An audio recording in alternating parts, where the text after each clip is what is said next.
Hey guys, it's Roy from Costello Real Estate and Investment. I just wanted to go over real quick the offer to purchase contract for residential resale. Really quick for you. Right here in this block right here, we had put in the offer price. Then we had put in our due diligence and we had put in our earnest money. Your due diligence and earnest money would equate to about 1%, but it's a negotiable rate.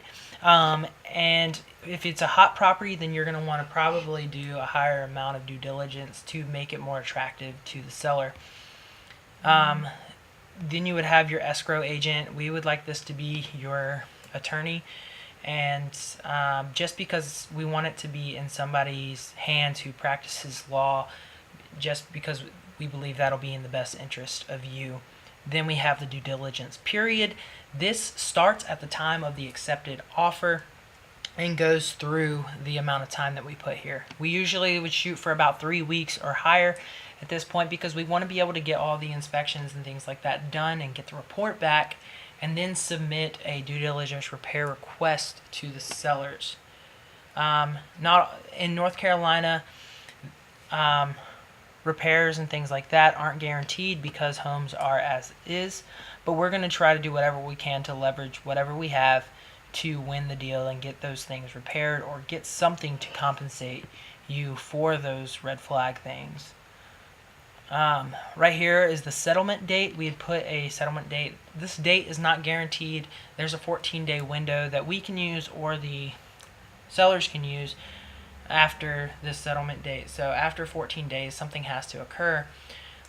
We would use this kind of to leverage, say, if they weren't willing to make repairs, and we say, hey, for us to move forward, we need something to happen. We need these issues to be addressed. If it's in your best interest to close right then on that date, then we're going to do whatever we can to hit that. But if the sellers aren't working with us, then we might need to use that 14-day window. We talk about fixtures here and what we'll convey with the property. If it's a leased item, then those won't move with the property because the seller of the home doesn't own those items yet, so those will not be able to move with the property. Then we go to personal property, and these would be things that usually wouldn't convey with the property, and we would write these in if these were of interest to you or if the seller disclosed in the listing that these items would move with the property. This would usually be a refrigerator or washer and dryers that we might put in there. In section 6 we go down here, and this would be what is the buyer's obligations.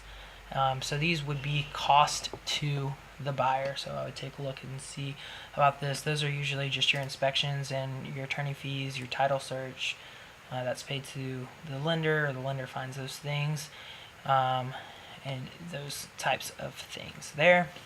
Section 8, these are the seller's obligations.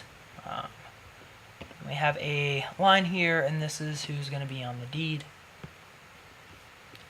And then home warranty. So here we would try to get the seller to pay the home warranty if the property has been sitting for a while, and things like that. But if it's a hot property, then we wouldn't try to get the sellers to pay for that home warranty. We would just pay the home warranty ourselves. Me as the listing agent, or buyer's agent, I would pay for that for my buyer. Just because we want you to have a home warranty, because we just think it's important for you to be in the best position when you get into your home, and for you to have the peace of mind that you're protected in some ways by having that home warranty. If you have any other questions about this document, please reach out to me before we submit this over, because I just want you to feel confident and comfortable throughout the entire process. Thank you. I hope you have a great day.